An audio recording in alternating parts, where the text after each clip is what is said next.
أحمد ayaa waxa uu soo booqday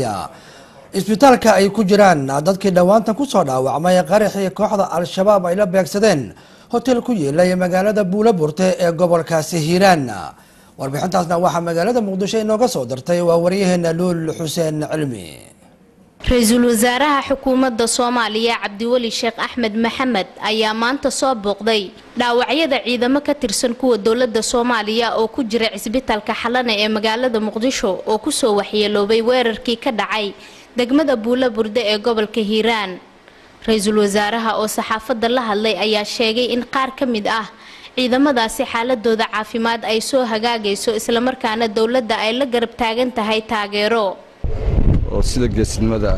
isaga dhiciyay oo u difaacay dalka waxaan u rajaynaynaa caafimaad degdeg ah ilaahay waxaan uga rajaynaynaa in caafimaad degdeg uu siiyo kullayba dhibaatadu waxay u soo gaartay kuwa dhintayna Allah u naxariisto dhibaatadu waxay u soo gaartay ayagoo dalkooda si sharaf leh u difaacaya marka